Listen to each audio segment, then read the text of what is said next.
श्री लक्ष्मी राम परम विष्णु विष्णु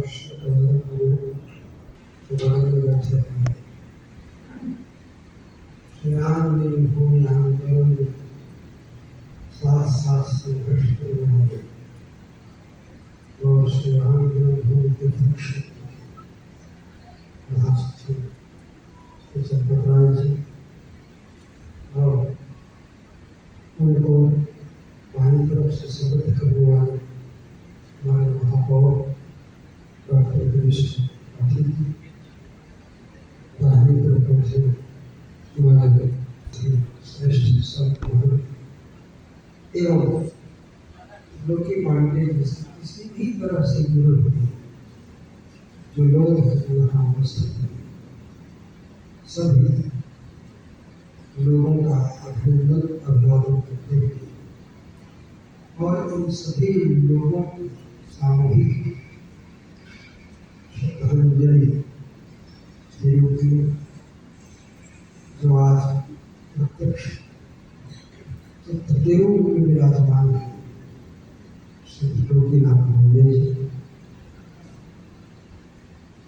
आंदोलन बहुत नजदीक हम सब लोगों ने देखा है और किया है। यहाँ तक कि जब ढांचा ध्वस्त हो रहा था 6 दिसंबर तो दूसरे सदन में लगभग 20,000 जो बंदयाल वाले थे तेलंगाना की जो बीवी नरसिम्हा राव के खास क्षेत्र के लोग थे उन सब लोगों का भोजन भंडारा जिसकी व्यवस्था योगी नाथ पांडे जी ने और उन दक्षिण के लोगों के लिए भोजन भंडारे का इंतजाम करने में कोई ज्यादा लफड़ा नहीं था कि बनाने में कुछ लफड़ा भात उबाल देना था, इमली उबाल देना था और बड़े बड़े कड़ाहे चढ़े थे और लोग बोलते थे ओ वाह। ये उस समय का स्वर अभी तक स्मरण में रहता है। सत्यनारायण मौर्य जी थे जो बाल पेंटिंग करते थे और अपना नीचे हस्ताक्षर करते हुए चित्र भी डाल देते थे। पूरी अयोध्या आंदोलनकारियों से नहीं अपितु श्री राम भक्तों से भरी। आंदोलन इसलिए था क्योंकि सरकारें दिखावा कर रही थी कुछ और चाहती थी कुछ, और जो सरकार चाहती थी वो हम लोगों ने कर दिया और जो दिखावा था वो दिखावा ध्वस्त हो गया। तो त्रिलोकी जी की बात एक मुकदमे से जुड़ी हुई, उनको श्री राम सखा के रूप में श्री राम जी के प्रतिनिधि के रूप में राम जी को कोर्ट में जाएंगे, इसलिए श्री राम सखा मतलब रामेण समाना ख्याति यस असो राम सखा के मतलब राम जी के समान ख्याति। राम जी के समान ख्याति क्या है? तो राम जी को जाना है तो राम जी ही जाएंगे, तो विराजमान है, इसलिए उनकी तरह उनका प्रतिनिधि बन के जाना है। और जाएगा भी तो कौन जाए? तो राम जी तो त्रिलोकीनाथ है, सारे त्रिलोकी के स्वामी, इसलिए राम सखा के रूप में त्रिलोकीनाथ जी को लोगों ने चुन लिया और त्रिलोकीनाथ पांडे जी मुकदमे की एक बात है इतने व्यवस्थित ढंग से बताते हैं। यहाँ तक कि माननीय अशोक सिंघल जी से जब चर्चा हो और मैं कहूँ कि मुकदमे का क्या हाल चाल है सिंघल जी, तो बोलते थे कि मुकदमे का तो सब हाल चाल आप त्रिलोकी पांडे जी से पूछ लीजिए, सब बताते हैं। हिसाब किताब का क्या हालचाल है सब लोग अखबार में छाप रहे हैं, कर रहे हैं इतना इतना, और सोच के कहते थे कि हिसाब किताब पाई पाई का सब चप्पत राय से आप जान लीजिए। जो भी जानना चाहता है वो हिसाब किताब चप्पत राय जी के पास। जिस दिन ढांचा ध्वस्त हुआ उस दिन भी मैं देखा नीचे कमरे में चप्पल राय जी सब फाइल वाइल सब सेट कर रहे थे। जब शाम को 6:30-7 बजे की बात है, मैं गया तो बोले कि क्या हो रहा है, बोले समेट रहे थे, सब कर रहे थे, सब समेट रहे।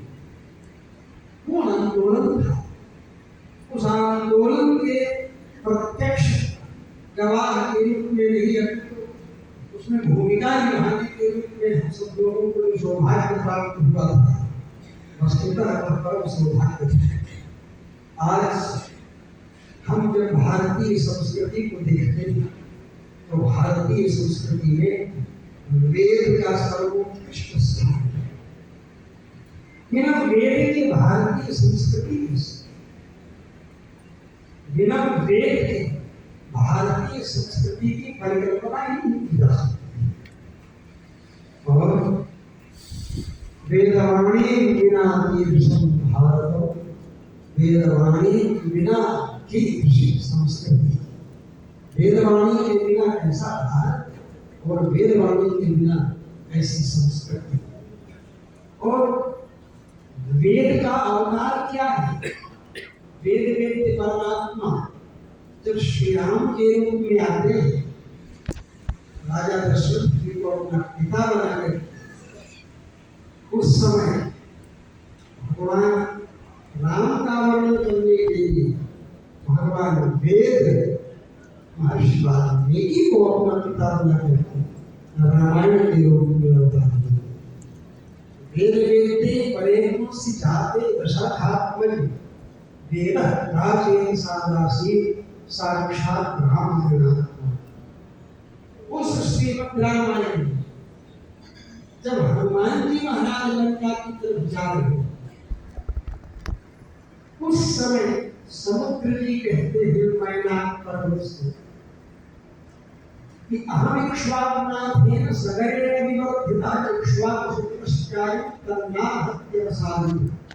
इक्ष्वाकुनाथ सगर के द्वारा, उनके साथ 1000 पुत्रों के द्वारा में बढ़ाया गया। समुद्र समुद्र सागर इसके नाम। तो ये इक्ष्वाकु उसके राम जी के सचिव हैं, ये जा रहे हैं, इसलिए इनका तुम स्वागत करो। विश्वमेव यथार्थे, जैसे कि विश्राम करने तुम्हारे ऊपर और आगे बढ़। आगे क्या कहते हैं? कृते च प्रतिकर्तव्यम एष धर्म सनातन। जिसने हमारे साथ जैसा किया उसके साथ हम उसी प्रकार का कृतज्ञता पूर्वक प्रतिकर्तव्य करें। यही सनातन धर्म। सनातन धर्म की मूल धुरी क्या है? सनातन धर्म की मूल धुरी कृतज्ञता। इसलिए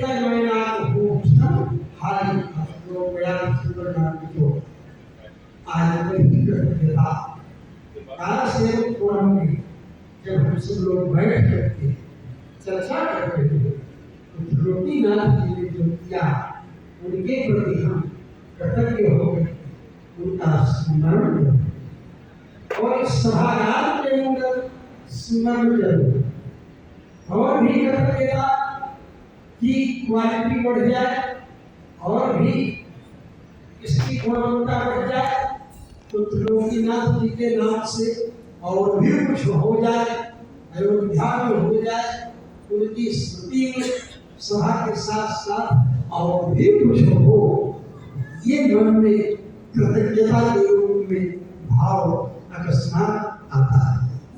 यही वस्तुतः वास्तविक श्रद्धांजलि होगी। इस शब्दों के साथ मैं त्रिलोकीनाथ जी को अपनी अनंत अनंत श्रद्धांजलि समर्पित करता हूँ। ओम शांति शांति।